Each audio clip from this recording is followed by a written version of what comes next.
Hello and welcome to Breaking Late, a motorsports podcast. I'm your host, Michael, and with me, as always, JD. How's it going, mate? Good, mate. Good. After a late night watching the Red Bull Ring, but it was quite a good race and a lot of stuff to talk about. Yes, lots and lots to talk about. Just jump straight to it. Did you catch much of practice? Yeah, I didn't get to see practice 1 and 2, but I did catch 3. I watched some of the highlights from the first practices, and yeah, it looks like Verstappen's had another pushing the limits a little bit, maybe when the track's a bit green in the wet and stuff like that, and clip one of those nice yellow curbs, and it's What they call them? The baguettes. baguettes. Yeah, I thought they used to call them the sausage curbs. Yeah, Or the policeman curves, or they change the name all the time. But yeah, he clipped one of those and he tore the right hand front. Well, he didn't really tear the right hand front. He broke something with the steering and basically went straight ahead. Yes, and Rosberg had a incident again with the curbs. Yeah, another one. That was really interesting to start with. My first thing was, he's gotten the gas too early. He stepped the back out and we're in the wall. Then he watched the replay and that arm just failed. Absolutely failed. By the sounds of it, what they were explaining was the lower arm failed first, which caused the top arm to fail. And that seemed to be something that followed through into qualifying with other cars, Kvyat as well. So it's something that they'll definitely need to look at. By the sounds of it, they're not going to change the curbs, and there could be other tracks that will come online with these curbs. So they'll definitely have to do some designing changes in the cars for next year. Yeah, it was a big job for the Mercedes boys to get that car ready for qualifying. Plus, they had to do that extra work on the Hamiltons to strengthen the arms. They did a really good job. Didn't look very pretty. No. What was it? Just carbon fiber tape. Yeah, something like that. It was like wrapped all around. You're like, they'll hold. Yeah. And another big one was the Toro Rosso. That was pretty impressive. Of Kvyat in qualifying. To get his car back into the race. Oh yeah, really that was impressive. that was a good effort. That was a new shell. Yep. And they built it up from the bottom up. So overnight, it's a quick turnaround. So another good effort. Good qualifying. It was a really interesting qualifying. Yeah, it was. There was but that last, especially Q3. Wow. Yeah, let's go Q1 first. Q3 was fantastic. If you haven't seen it, I'm going to link the video to the end of it anyway, and it's really good. Q1, saw the Red Bull of Kvyat come unstuck. Yeah, that was a big crash. Right at the end of Q1. I think by the time they cleared the track, there was only 1 minute 44 left on the clock. Yeah, they all went out again, but yeah, you see they have a few of them wasted a set of tires, I think, as well. They didn't. Both the Hasses, I think, went out, and they didn't make the. They didn't make the. Didn't make the line before the tick had come out to actually do a timed lap, which was a bit of a shame. But yeah, no, it was really interesting Q1 as well. Everyone was pushing as the track was drying and getting better and better and better. And it's one of those great qualifying sessions. I think the whole qualifying in general was pretty good to watch. Yeah, it was. Q2, you had Pascal Wehrlein. He did really well. Yeah, well, even to just get into Q2. Yeah, well, he has experience at that track. He's done DTM there, and he's done other. He drove the wheels off that car over the weekend. I think he did pushed a great job. I don't know whether he's got some funding that's come to the team or something, and they've got some new parts on the car or whatnot. But it was a really big improvement from them. It was really good to see. He was showing his true potential because he is a champion. It will be interesting to see how that team progresses on from now. And yeah, like you said, really solid effort in Q2. What did he come through in 11th or 12th or something like that in the end of Q2? 11th, I think it was. Yeah, so we started at 11th. Yeah, I think it was 11th because he was like one place off the. He wasn't Q3. too far off getting into Q3 with a manner. Like, yeah, that is crazy. If you get into Q3 in a manner, you start at pole position, I think. Yeah, token pole straight away. No, it was definitely a great drive, Pascal. Well done. Another good driving Q2 to get into Q3 was Button. Wow, yeah. Alonso struggled again. Alonso was just out. He was 14th or something. I think there was a problem. They put on Alonso's car that he had old tyres on it when they pulled the tyre blankets off, and they didn't realise. Yeah, I heard that. In the rushed about that happens in qualifying, and yeah, geez, that really cost him. So, especially to see Button do such a great job. unbelievable job to get into Q3 with those. McLaren Hondas at the moment are struggling, so They are. yeah, to get up into Q3, that was a brilliant job by him. Great drive in tricky conditions. But Button is always good in tricky conditions. He's a master in it. I saw at the start of the race when it was wet and Button starting so high up. I was like, whoa. Must be prerequisite if you come from England. Got to be good in the wet, surely. A few miserable days over there. Just a few. And once we had Q2 done, then we got into the exciting part of let's go back to Q2. Yes, Michael. We had the Ferraris and Red Bulls decide to ditch the ultra soft and go onto the super soft to try and set their fastest time to start the race on the better tyre. Mercedes got caught out by that. They couldn't get it done. They didn't even go out. They decided that they're just going to have to risk it, I guess. There wasn't enough time for them to go get super softs on, do the outlap, and get out by the time everyone else managed to do this. Tricky ploy again. I don't know if Red Bull were just copying Ferrari or... Because I know Red Bull did that in Monaco as well. Yeah, they did that in Monaco, which sort of made a little bit more sense. But here was just... They didn't lead with that idea anyway, because they went out, they banked their lap, they got respectable times, and they were sitting in the pits. Then Ferrari went out on the super softs. And then all of a sudden, Red Bull's gone out on the super softs. So I think it was sort of a follow. I think they were covering off Ferrari, which they need to. They're probably not on the same playing field as Ferrari, but they've really got to try. That's probably one of their main rivals. So Q3 then, you had that exciting bit at the start where it was wet. Everyone was going out. I think they went out on inters at the start. I think so, yeah. Till it started to dry in the second half, and then you just had lap after lap after lap of quick times. Yeah, it was getting quicker and quicker. And then when they went onto the slicks at the very end there, and cars were peeling off the road, and you're going, no, they're not going to be able to do it on slicks. And then just before the end, wow. I think you had everyone get through, set a good a lap, and then they're like, screw it, we're doing another lap. And they all went through and did another flying lap. Yeah, they're all quicker from that. Who was your pick from Q3? Great drive. Hulkenberg, actually. I was going to say it would be Button or Hulkenberg for me. They were cars that were out of position, and they just did the best with what they could and managed to really drive the wheels off both of them and did a great job. Well, Hulkenberg, I think he qualified third, but then with Rosberg's penalty, got to start from second. Yep. Unfortunately, he didn't get to convert that in the race. No, he struggled big time. He ended up retiring, I think. Button was just stoked. Have you seen the post-qualifying interview with him in the paddock? Yeah, and they tell him. He gets told that he's starting third by the reporter. He's like, third, really? Yep. Oh, there we go. Anything's possible. And then they're like, possibly even second if Hulkenberg gets found guilty of not lifting through the yellows. So he just looked really happy. He looked, even on the pre-race stuff on the Sunday, he looked really, really happy. It was good to see him really happy like that again. Yeah, well, the car actually held up surprisingly well. I think race pace-wise, it was a lot better than I thought it would be. Yeah.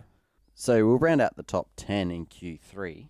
You had Hamilton, got a pole position. Rosberg second, Hulkenberg third, Vettel fourth. Both Rosberg and Vettel had penalties. Then you had Button, Raikkonen, Ricciardo, Bottas, Verstappen, and Massa. And that's your top 10. So, JD, the start with Pascal, did you see it? With Massa starting from the pit lane, he had a free grid place. So... yes, I know exactly what you're talking about here, yes. Yes, so Pascal actually was starting... He had a grid place in front of him that was empty. And then he's done the warm-up lap. He's come through, parked right up behind, I think, Verstappen in the Red Bull. And he's actually... The lights... Well, I don't think the lights had gone out. Well, they hadn't even started yet. But he's dropped it back and rolled back on the starting grid into position. Yep. Lights gone out and gone. Yeah, no penalty. They were waving the green flag and everything. I thought it was quite weird.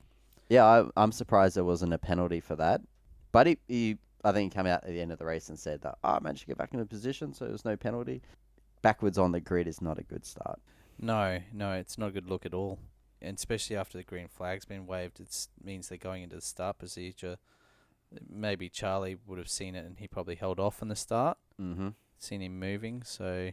Because I don't think he sat in the position for long when he realised. No, I think he was pretty quick to move back, but luckily the car behind him didn't follow him up. Yeah, the other bloke was like, nope, this is my spot. But yeah, this was actually the first race that Pascal's lost the position on the opening lap, and I put that down to getting into the wrong box. One, he's up with a lot faster cars now. Yeah, But definitely. I also think his start wasn't the best, and I think he would have been put off by shit. I'm in the wrong box, Well, I having to don't think he rethink would. about that. Yeah, I don't think he would have had his start procedure down pat when he's Well, 2 awesome. seconds before the lights went out, it was in reverse. Yeah, exactly.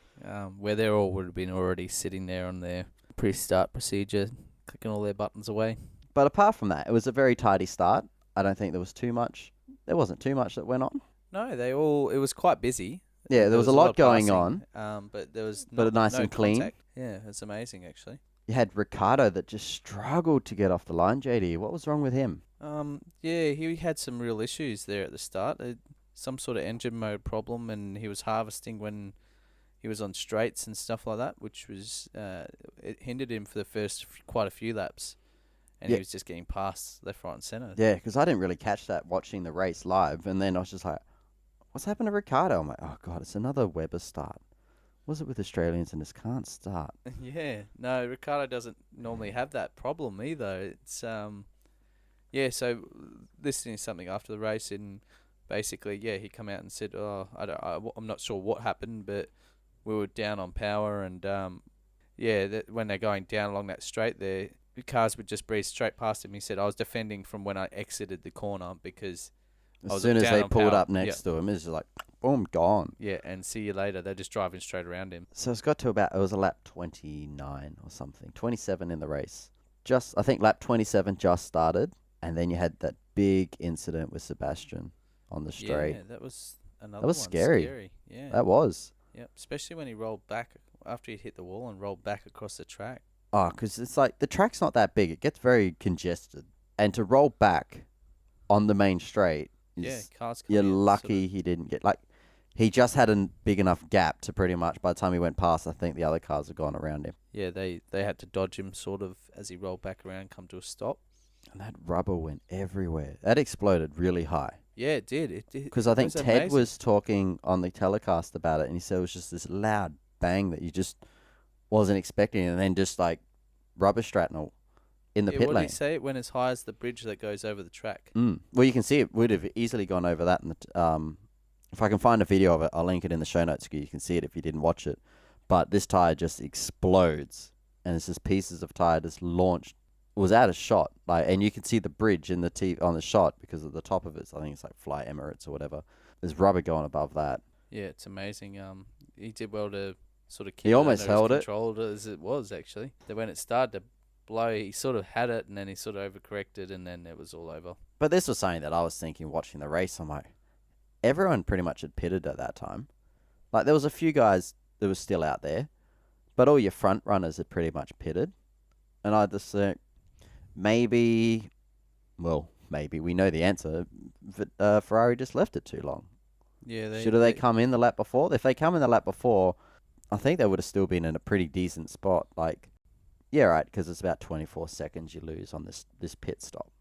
Yeah. Being such a small track and only taking, 65, 66 seconds to get around this track. To lose 20, that's a lot of track position. But he wouldn't have been that far behind.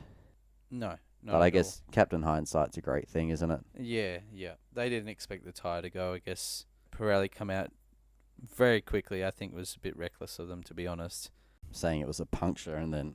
Yeah, with no evidence of that. They hadn't even seen the car yet, which is a bit funny. But anyway, they've got to defend their brand, with it, which is fine. I guess they're always going to do that. But the data on the Ferrari pit wall said that their pressures were all good. They had no slow punches or anything like that. The tyre just failed. It's just unlucky. Whether there was a bit of debris that hit it or something when it was on the straight, but it just failed. A huge thing that happened during the race was the Mercedes undercut that Mercedes weren't expecting.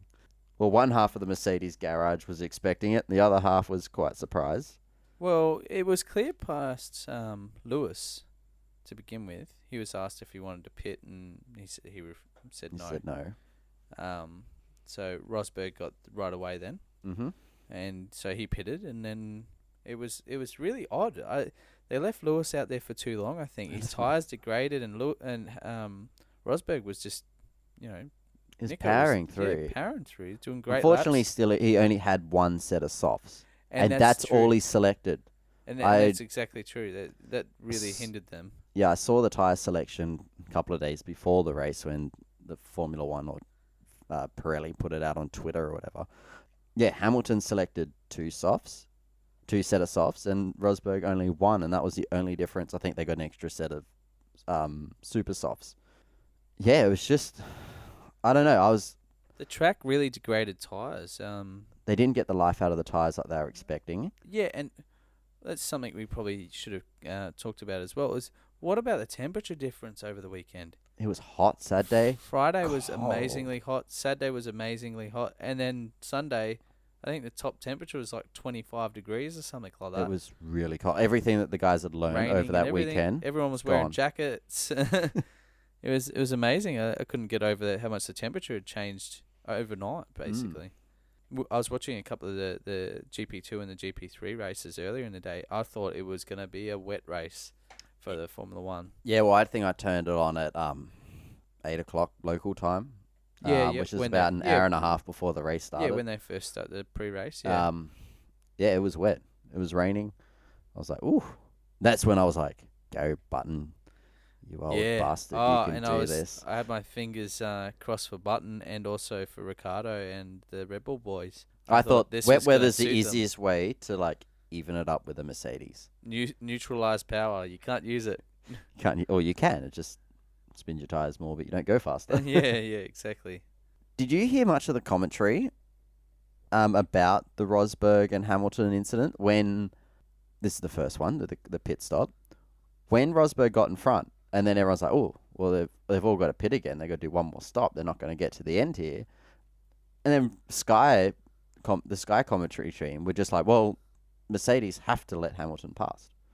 This is outrageous that they would allow Rosberg to jump Hamilton and then not let Hamilton get a free kick, essentially, to jump him in the pits. Yeah, I guess it's one of those things that they're looking at it through British eyes.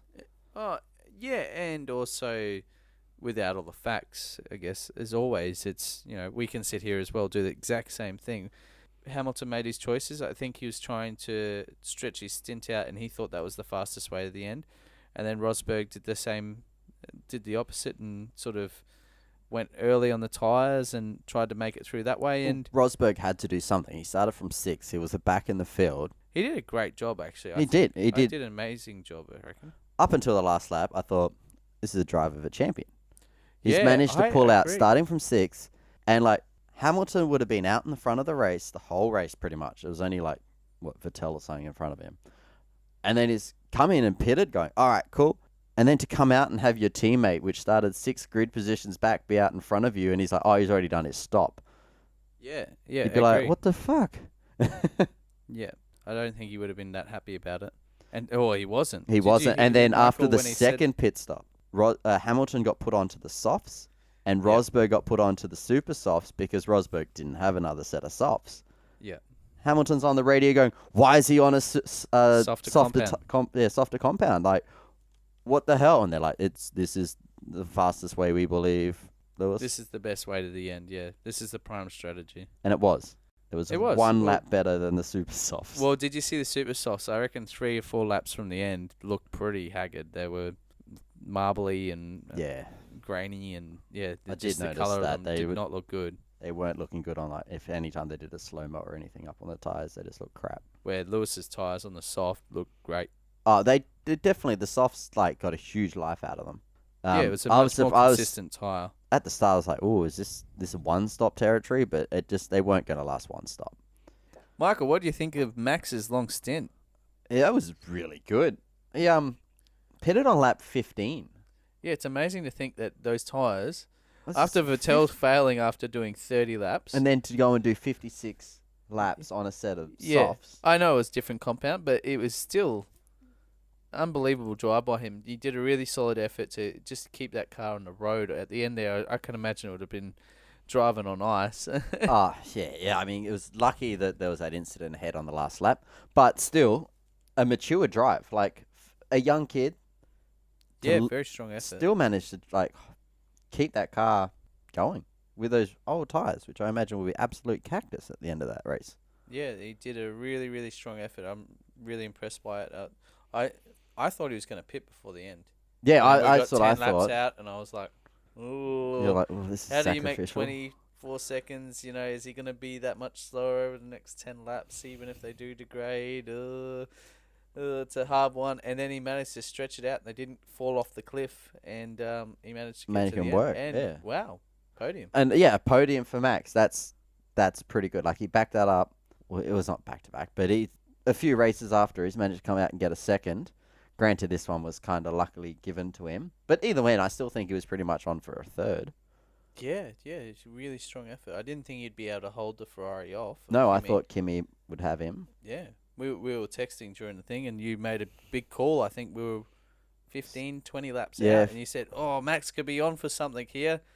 Yeah, And I you went, nah, "No too long, way." too long. Yeah, he's been way too long. He'll be pitting, and he'll fall back in the field. And then I did send you a message afterwards going, yeah, nah, too long. It was pretty much straight after he got passed by the two Mercedes, though. Yeah. Well, they did kind of make him look slow then, but JD, Michael. last lap. Yes. Who turned the magnets on the Mercedes? It must be when they line up on the right sides and they don't push each other apart, and then bang, they just stick themselves back together. You ever played with two magnets? You know what it's like. Yeah. Yeah. Oh, I mean, Hamilton had a great run out of, was it the final turn? Yeah. Rosberg tyres and brakes were shot. Hamilton, how much power could he put down compared to Rosberg? He made him So look like much he was more. standing It just- still. I honestly thought, last lap. Yep, no worries. Rosberg's got this. Yep. Yeah, all he's got to do is cover. He'll be Just fine. cover. It's not the easiest track to get it past, and there's lots of traffic. So I thought, you get around one car, you can hold Hamilton back. But Hamilton got that blinder off the final turn, right up alongside Rosberg on the outside. Yep. And And I thought he Rosberg's would done. defend it fine. Yeah, I didn't. Yeah, think he'd I do honestly thought, I was surprised on how late he or how deep into the corner he went. Like, he was so out wide. You Yeah, actually yep. just showed me a photo on Facebook of a Nice illustration. illustration of how many Mercedes you could actually fit through there. I think Let's it was about straight on this. about 5 or 6 could fit from the inside to the outside of the corner. But anyway, I put that at Rosberg's fault. Yeah, it's interesting. It is a really interesting one. I put it. Yeah, the blame is on Rosberg. I don't. It's one of those things. I don't see how Rosberg could blame anyone else. But I've looked at the interviews and stuff and watched his Facebook Live and everything that he put out afterwards, and he believes Hamilton shouldn't have turned in. So he said basically it was Hamilton's problem for causing the crash. He's ran out of brakes and was running wide, but he said we weren't anywhere near the edge of the track when we hit. Hamilton shouldn't have turned in yet. He should have pulled out of it, and I can see where he's coming from. Like, He was quite wasn't out. Like, quite the it exit wasn't. of the You wouldn't corner. expect them to turn in when Hamilton did turn in. Yeah, you would have expected earlier, I would think. Not that late. Yeah. They were pretty much well off the corner by the time that this incident happened. Yeah, and I think once they made contact, it made it look a lot worse. Yeah. I think. I honestly thought when they hit, both of them were out. Yeah, like when they hit, they both went straight. Mm-hmm. So from the point where they hit, if you keep taking still images, it makes it look worse and worse and worse because it just made it look like Rosberg was trying to drive him straight off the track. But when they actually made contact was a little bit earlier. It's one of those things. I think Rosberg's at blame and he shouldn't have done it. Yeah, It's he just one got of those things. he got his penalty. I think he got 2 points on his license. Yeah, yep. He got a reprimand, 10-second penalty, which Didn't change realistically the was result. a bit of a token penalty. I think they just wanted to make sure that they looked like they were doing something. Yeah, and didn't change the race result at all anyway. Oh, well, it changed it. The crash changed it, but the penalty didn't. The penalty didn't. But yeah, this is one of the things that Rosberg's just like, he did make Hamilton go around the outside and the long way. He's like, I think Rosberg was probably trying to go in as deep as he could to make Hamilton go out as wide as he could. Yeah, I agree. I think he was employing a little bit of the Hamilton run you out of race room. Yeah. You make the choice. I guess Unfortunately. he's entitled to do that, but when Hamilton turns in, This is his point. When Hamilton turns in, it's too late. It's all over because you make contact and you look like the bad guy regardless. It's going to be interesting to see, Michael. What do you think Mercedes will now bring in? A do not race rule? Yeah, I was reading some reports today where they were saying it's on the table now. Yeah, I wouldn't be surprised. This is what, 4th or 5th time in 2 years that they've had run-ins. I think they've got to start looking at it because, like Toto Wolff said, that could have quite easily been a 2 DNF. It could have. It could have handed the win to Red Bull again. Yeah, well, it was like they were pretty lucky, and Rosberg was lucky that the wing sort of got stuck where it did, not go right under the front, because then he would have just been complete cactus and just stuck. Yeah. But yeah, no, I think Mercedes have got to do something to control these two. Well, Rosberg was also lucky to not get any more of a reprimand for actually driving around with his wing dangling under the front of the car. Yeah, They did reprimand him for that as well. I assume they take it a little bit lighter on last lap. Mm. Like if it was, more throughout the race, then probably. It's becoming a common occurrence now that these two run into each other. It's been, 4 races and they've had 2 incidents. Yeah, the championship's definitely closed up. Yeah, well, Rosberg did a really good effort to, I guess some people frowned upon it, but to make it around to the start-finish line and get across in 4th still, that's the type of stuff at the end of the season when there's, 5 points in it or something, that's the type of stuff that could win him the championship, so he did really well there. They just race each other so hard. They do. It's good for the teammates. good for the TV, but yeah, bad for teammates. Bad. We're looking at Vettel and Webber again, and Prost and Senna, and It reminds all us of it. Yeah, it's just these teammates that are just going so hard toe to toe. God, I guess you've just got 2 of the best drivers currently in the field, in the best car available, both fighting for the championship. Rosberg thinks that this is his shot. He really needs to grab this opportunity by the horns and really make it work for him because he's never been in a better position to win a championship. No, exactly. He's really in lead. needs Well, that. he's in the lead of the championship. He was quite good in 2014. He was quite close, but he's just needs to stay on top of it now and really go for it and stop having these mistakes and that. And it'd be, he's in with a good chance of winning the championship. He's still ahead, so. Yeah. One thing, JD, I wanted to bring up with you. The point system in Formula One. Do you think that fully works? Because No. you get states at the end where This race was you've particularly got... bad. Yeah, this race was really bad for it. Where you had 3 or 4 drivers right at the end just come in and retire only a few laps out. Yeah, it was a bit disgraceful, I think, as well. I know why they do it, and it's because of the way the rules are set up. They need, they have to have an excuse, and then they can replace their gearbox or whatnot to make it more reliable for the next race. But it is just a bit of a pain when you see, okay, we're not in the points. We're not going to score a single point. We're not even a chance here. It's lap 64, which a few of them dropped out on. Yep. We're a Let's few drop laps out. down. We'll just box. Yeah, we're not going to get into the points. There's no chance. So let's box and put her in the pits and put her up on her stools, and we're done for the day. So is this... They need to go towards the V8 supercar the point system where it's a points to finish. 75% of the race completion, you get points. Yeah, I think maybe a bit more strict than that. Like, I think you should have to finish the race, obviously. Yep. But points still last, most definitely. I think they need to do that for their money system as well. Well, there Seems is like talk Manor and lately stuff. saying that they're going to...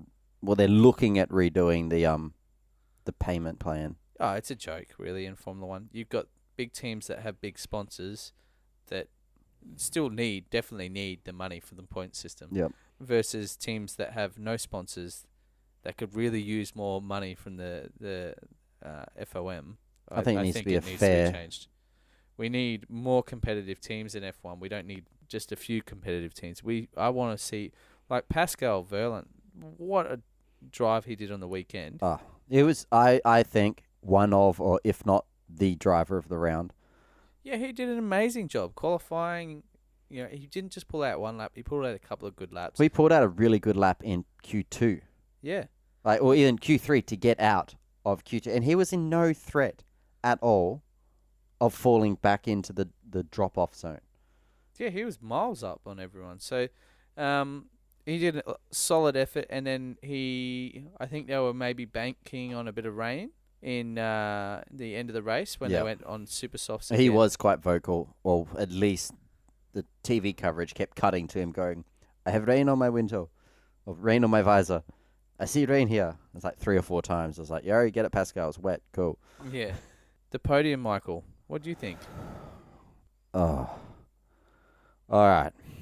We'll go on to this podium. It was horrible. I can't put it in a nice way. I understand not everyone speaks English, but if you're going to hold the podium interviews and you're going to ask all your questions in English, please speak English. Yeah, it was a real. It's not a racist thing or anything like that. It was a real, just a letdown. She couldn't handle the interview. I don't know if she got nervous or something. Yeah, it was. It was just such an awkward. I don't know who podium. she was either. I mean, No, I don't either. she's probably. I assume she's Austrian because sometimes they get people from those things. But I don't know. If you had a choice, JD, who would you get to host the podium interviews? I think they do it sometimes quite well. They I do. think they should be either journalists that are into Formula One, Mhm. that follow Formula One, that know everything about Formula One. Ex-drivers is another big one for me. Ex-drivers bring that different element. They see things that other people don't see in the race, and then they can ask really crazy questions that no one's even been thinking about. They ask driver questions. Yeah, and that I love that. And it's a big thing that I think we should see more of. Just the main prerequisite needs to be A, speak clearly. B, they need to have followed the race, so they know what actually happened in the race. Mm-hmm. And C, don't bring up the crowd booing, because that's a very awkward question for someone to answer. So Why are bad. they booing? Yeah, why are they booing, Lewis? Why is everyone going boo? Gee, I don't know why. It could be an incident. I don't know. But no, I don't care if they got a celebrity to do it. Like, No, I agree. You know, if but- George Clooney does it, as long as he shows interest in it. Yep. And I'm pretty sure they're going to have some type Writing. of, person behind the scenes. Like, oh, here's some good questions you asked. This person's like, got most number of laps led ever or something. You can bring up those extra ones. I just think, just speak clearly. It was very hard, this one. And I don't want people just to come and blast us going, oh, well, you don't care. They don't speak English and that. I don't care. There's a German guy that does it. The very flamboyant German guy. I don't mind him doing it. Yes, all right, he speaks a broken English, but his English is still very much listenable. Is that a word? Listenable? It is now.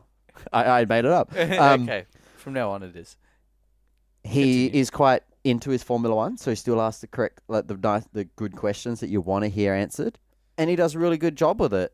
I think either they should have a small panel that travels around, because they have the same, like Martin Brundle does a lot of them. Yeah, some of the journalists that work with the F1 do them, and I agree with you 100%. My main thing is you need to know what's going on. I don't think she had any idea No, and what she was wasn't- actually happening, and then she didn't pick up on the fact that it was very awkward for him to ask him why are they booing. So she asked it again when she interviewed me, and you can't ask someone that. Like, I don't know. I don't think you can teach someone that's just something you need to know. it should be common sense. Yeah, if everyone hates that person, maybe don't point out everyone hating that person. It Well, makes I it also hard for that person. I also point out, and I sent you a message to you because we were both discussing this after the race, going, wow, that was an awkward interview. And I'm like, it's a strange interview when Kimmy speaks the most. Well, she took the microphone. Verstappen was more than happy to talk, and she's like, "Oh yeah, how was the race for you?" Yeah. Oh Don't wait, can we do that again this time without you removing your microphone? okay. How was This the is race an for you, audio Verstappen? thing. It's not a visual thing. How was the race for you, Verstappen? I'm just going to pull the microphone away from you while you're still talking and walk away. Gosh, it was just one of the worst interviews that I've seen. I really hope that we're not the only people that think that sucked and it needs to change.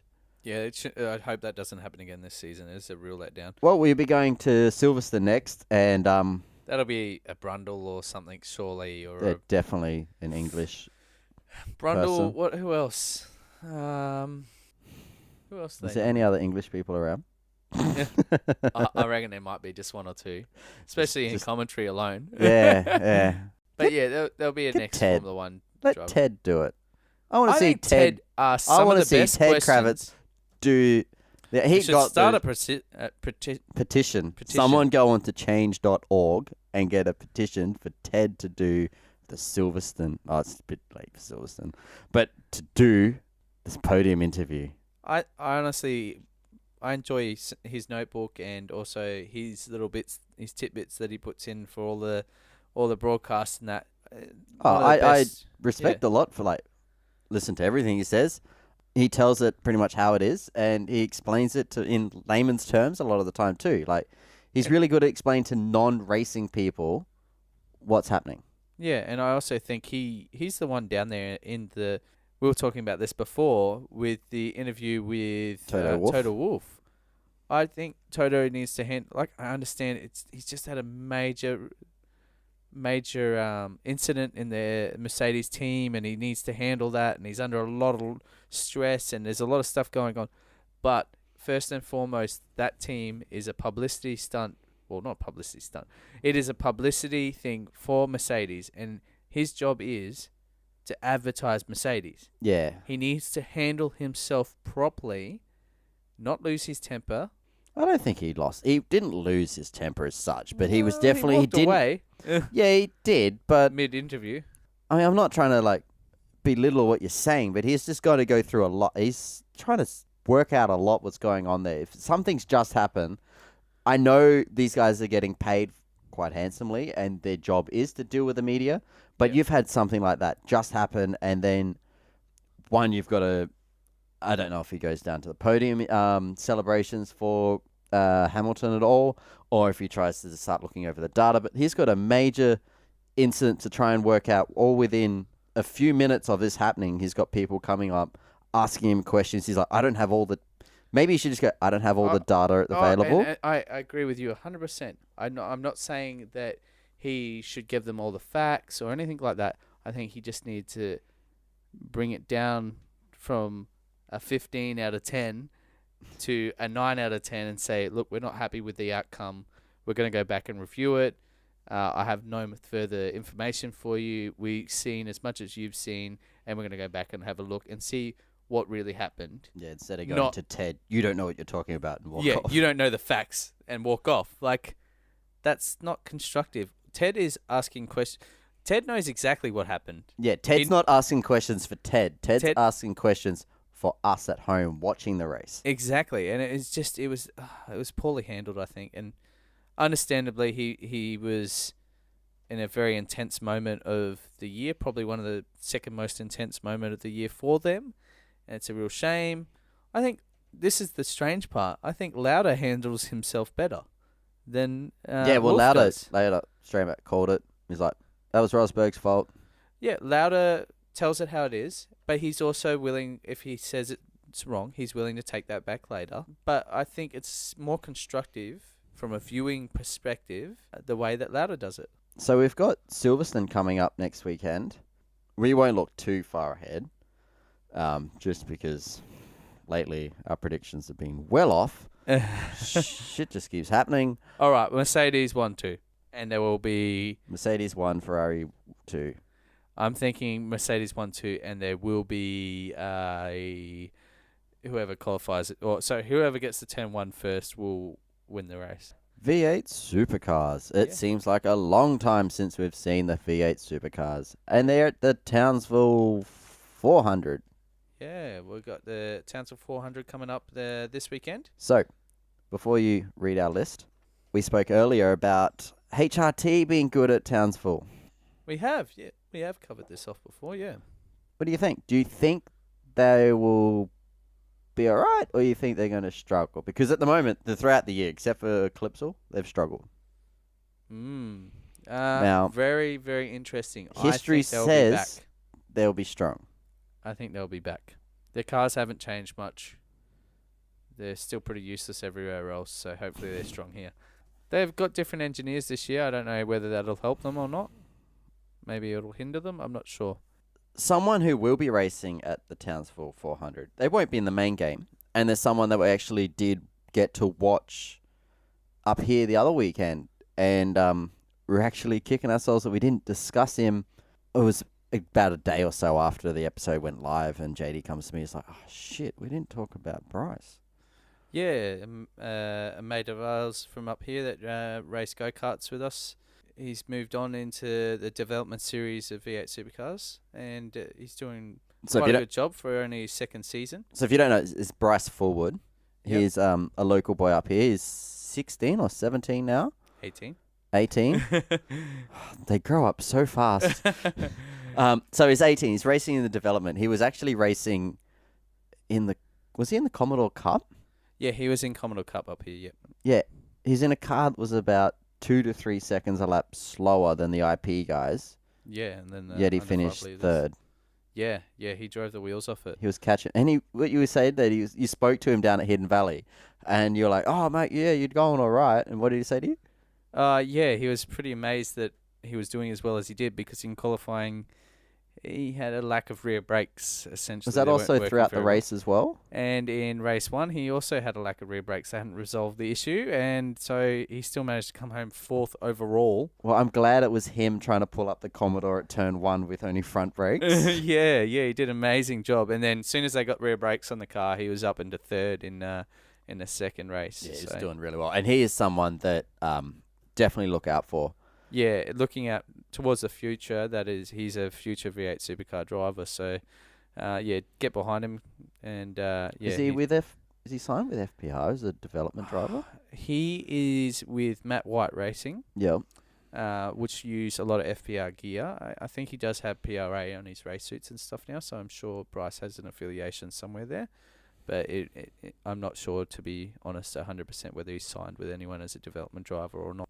If you're down at the track on the weekend watching it, if you even go down the pits and you see Bryce, say hello. He's a nice bloke. Yeah, go have a chat with him. He's one of the nicest kids you'll get out there, and he's happy to talk to anyone. So go down there and meet him and get behind him. Anyway, that's our little territory proud moment. Well, another driver we've got from Darwin actually is racing in Spain this weekend in the British Formula 3. Yes, Spain? Spa. Spa. See, we're getting this mixed up. Oh, you've put me on the wrong foot here. See, you said Spa now. I said Spain. Wrong way around. No, it's Tom. Yeah, I can't Tom remember Maxwell. Tom Maxwell. That's all right. We actually met him in at Hidden Valley. He was a guest of HRT, I believe. Yeah, because Walkinshaw. He drives for Walkinshaw in the Formula 3. That was the first time I met him. Real down to earth kid. Yeah, no, he's a I great get to say kid because once again he's like 17, 18. 18 as well.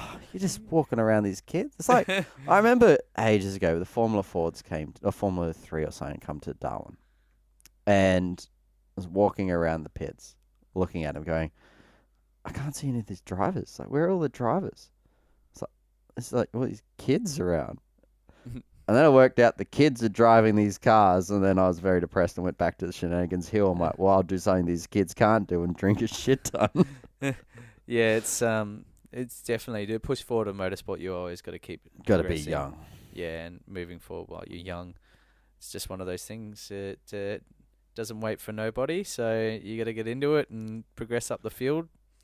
I mean, good on Tom to be racing at Spa, and he's been doing all right in that series. Yeah, he's been pushing through really strongly, actually. He's doing a great job for only his first season in a Formula 3 car, and also in a team that's not a front-running team. He's still doing some solid top 10 efforts and stuff like that. So, yeah, shout out to him, mate. Keep pushing. He's another one to look out for. Yeah, another one to look forward to the future. A lot has happened since we've recorded our last episode in the V8 supercar world. The worst kept secret in the world. Yes, Michael, tell me. Scotty McLaughlin is going to DJR Team Penske on a multi-year deal. Yeah, I think that was coming a long time. Yeah. We can, we've talked about this before, going, I want him to stay at GRM just because I want him to stay at GRM. Doesn't mean he's staying at GRM. And Gary's come out and said, no, He understands why Scotty's done this. It's really good for his future. Loyalty only gets you so far. Money does pay the bills. It does. And also, let's look at their track record. The Penske team has come in very quickly, been competitive. Mm-hmm. I don't see. I see them as a front running team. I actually saw them probably at the start of this year when they were quite quick. I thought by this time they would already be a consistent front running team. Yeah. It's very hard in V8 supercars, but it's very close field. So it will be interesting to see how they continue forward. But good for him. He's going to a solid team. It's a real shame for Gary, and we all wanted. I think everyone pretty much wanted him to stay with GRM because I think they are, such a good fit together. But they do. They seem to get on really well, and I mean Gary did give him the first drive, and you can't stay at you can't stay in one team. You have to evolve through. The Volvo exiting was a big part of this. Yeah, I think so too. It's a real shame. Your factory backing has got to be something that's in your back of your mind. Now, it will be interesting to see. It's something I've thought about. Scotty in a different car. He's driven a Commodore. Oh, I mean, I'm saying a different GRM designed car. Not a GRM designed car.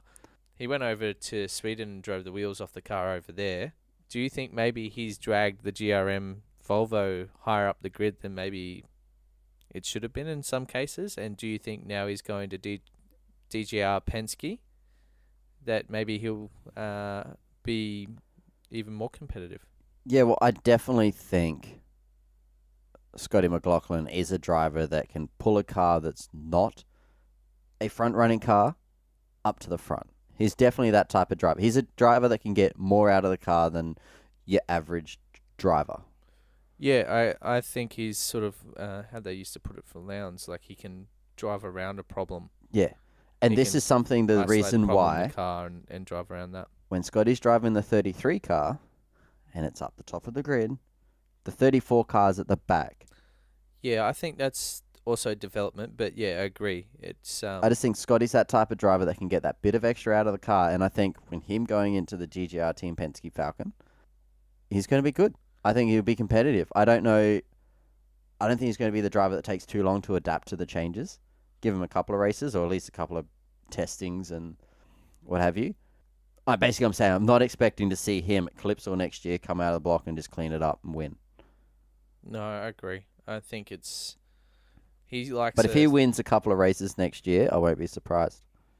Yeah, I'll be expecting him to. I can't really predict much off it. I just want to wait and see. He's a very, very good driver, and I think he's got plenty more years in him. So, watch this space. It'll be interesting to see. Another driver that unfortunately is a byproduct. Yeah, exactly. Of this is Scotty Pye, someone that's been at the team since the beginning, jumped in when Ambrose couldn't do it. Well, he was originally signed to the team, and then Ambrose come along, so he was stood down. Yep. And then he jumped back in for Ambrose. It's an absolute shame. Yeah, I really hope Scotty gets picked up by someone. He has to. He's too good of a driver to not be in the field. Where does he go? I just don't know if he has. Where's another spot? Backing. Where's another spot for him? I honestly don't know. I don't see any spots other than GRM now. And GRM's already come out and they want to put a new. Was saying new driver. They got too many development drivers. Can't remember one of their development drivers. They're like, we're keeping him not just because he's a good bloke. And I understand it. Gary is someone that's always pretty much bringing up young drivers. They've already got Moffat in the car, so Moffat now you would assume would become the senior driver. Number one or senior driver. He's the driver that would be their go-to guy. Yeah. I don't know where Pye can get into a car that will be as competitive of what he was in. Yeah, I agree. I don't see a spot for him. In quick news, just before we go, last episode we announced that Carl Reiner will be jumping in for the injured Lee Holsworth. It's turned out that the chassis is being declared too great to be fixed in time. Yeah, too much damage, not surprisingly. So they've cut a deal to field young 17-year-old Kurt Kostecki? Kostecki. Yeah, Kurt Kostecki. to drive his car. I think they're going to use the Dunlop car because the new model Dunlop is basically a car of the future anyway. Yeah. Going to use that car for the Queensland, the Townsville 400.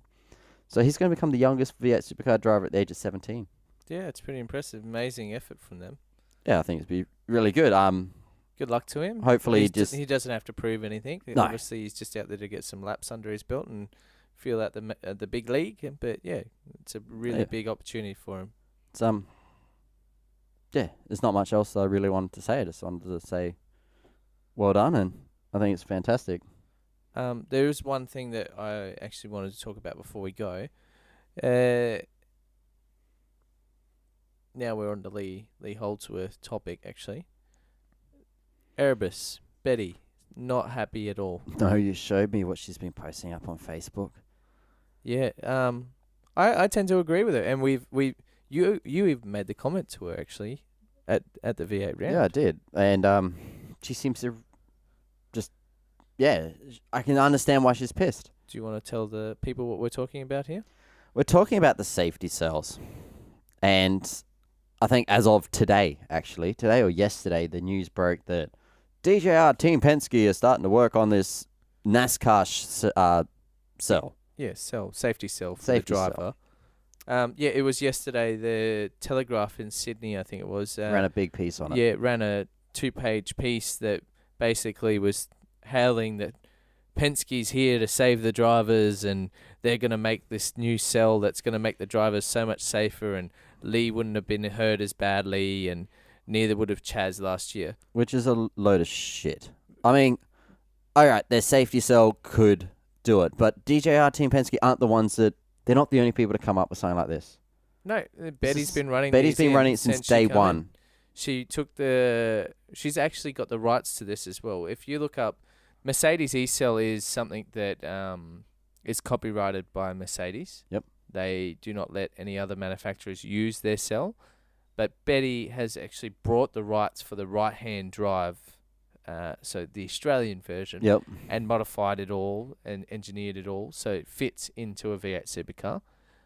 It's not a straight fit. The HRT car, they didn't actually run the e-cell in the first couple of rounds. Yeah. They had to modify the car that they run at this present time to fit it.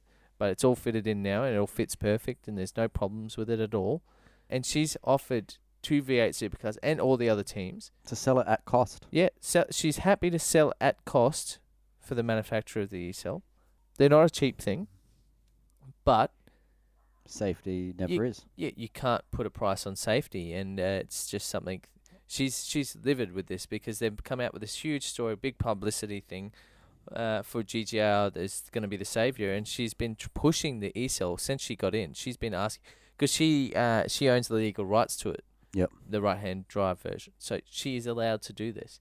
And no, they're gonna want to. They want to go and design their own new one again. No, I just think that's stupid. If they've already got something that works, like Lee and Tim Slade have both been in these huge accidents that the Mercedes e-cell has helped them and made them walk out of these. Walked out of them.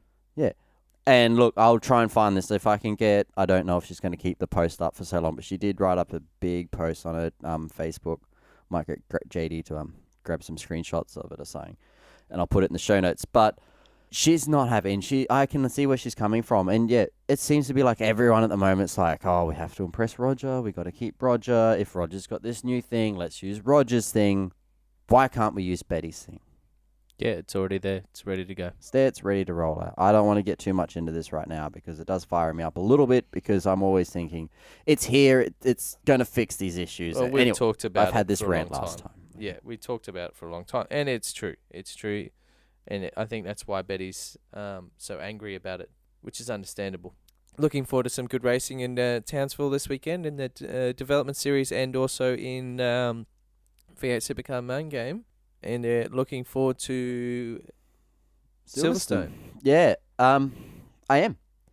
I can't even give you tips. Like, I think the Mercedes guys are going to be quick. Silverstone's a fast track. I don't know who else. It's a flowing track. It is. Red Bull normally does not too bad because they got that good downforce. Yeah, I think they can get up there. They should be all right. Ferrari will be strong, I think. Ferrari is definitely looking the strongest they've been in a few years.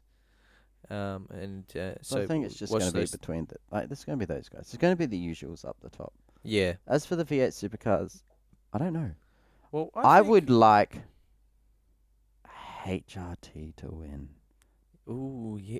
I don't know if they can do it, but this is their track. All right? I don't care what they say. This Townsville is HRT country. They have always done well here. It's a stronghold for them. They've done well in the last few years, and I don't see why they won't do well this year. There's been a few developments. I think the Red Bulls are looking slightly stronger at some of the tracks that they were weak at before. Mm-hmm. And the whole field's caught up, so there's a lot more. You don't have that team with the a big advantage like you used to. Well, it used to be sort of in the last couple of years. It's been the PRA and the Red Bull game. Yep. Oh, 888, yeah. So it will be interesting to see. How many more winners can we have this year? There's definitely some more to come. There's been a Nissan now as well. Yep. So yeah, fingers crossed we see some more winners and get some of these boys back up the pack up and win. Maybe with Erebus running the HRT, they might be quite strong. I mean, maybe it will be very maybe interesting. Reynolds can get another top 10. It will be very interesting. They've seemed to have engineered their car better than HRT in the last few rounds. So it will be interesting to see where that goes. Mm-hmm.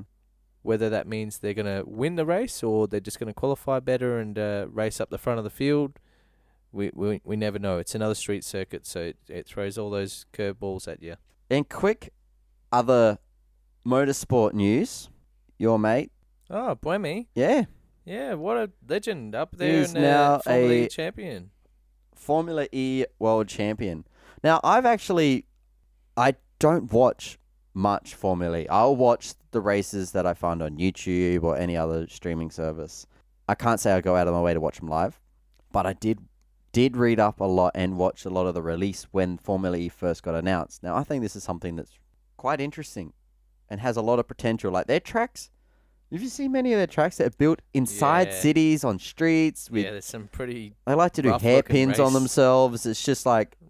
And rough as all hell too. Like their poor cars bouncing all over the place.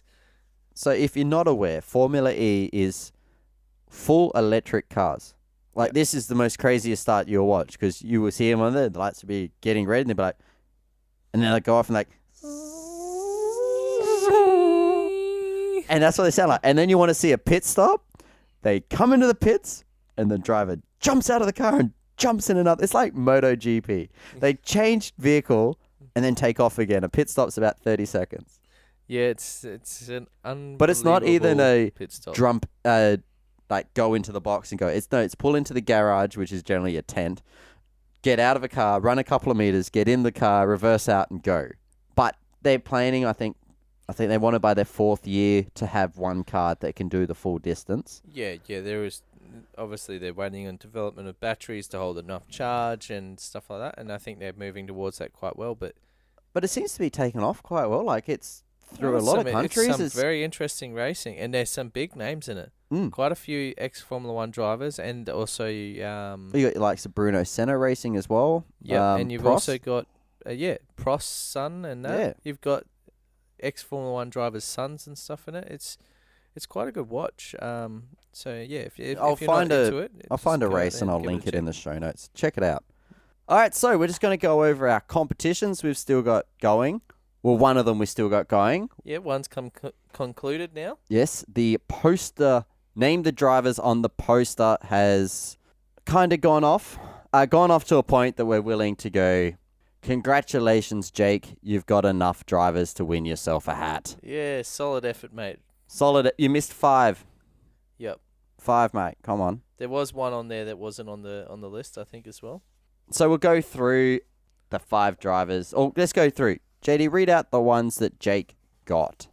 Okay, like we said, they're not all drivers, so he was pretty quick to pick off Betty Clemenco. Next off was Nick Percat, Lee Holdsworth, Todd Kelly, Michael Caruso, Chris Pither, Tim Slade, Will Davison, Rick Kelly, David Reynolds, Chaz Mostert, Garth Tander, James Moffat, Jason Bright, Cameron Waters, Mark Winterbottom, and Dale Wood. Actually, they're all on the list. They are all on the list. So no wrong answers, only missing a few.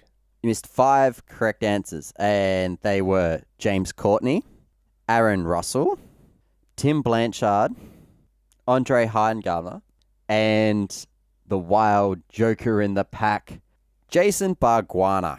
Yeah, that was the trick question. That was the trick one. Ex-driver, now driver's standard advisor, and also All-round good official. guy. Yeah. No, he was. He was very nice. So well done, mate. We'll get in touch. Well done. We'll send you a hat. Now, we still have the like, share, and tag a mate competition going.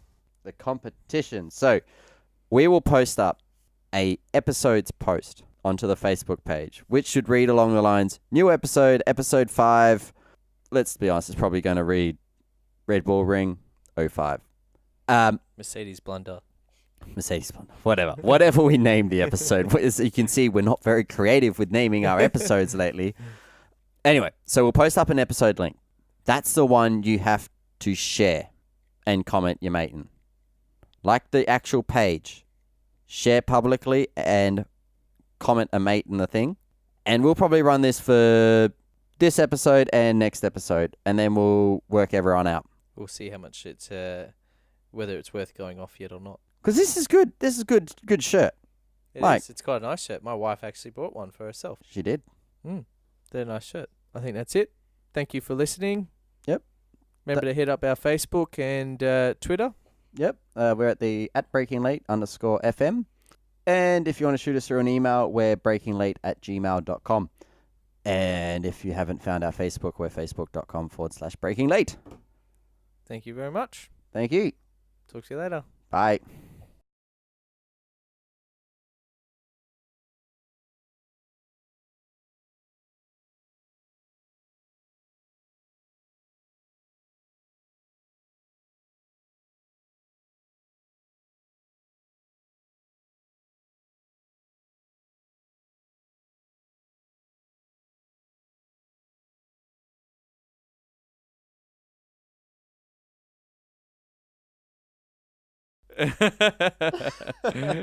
Hey, tell it how it is. Tell it how it is. HRT are useless. Yeah, well, they pretty much are.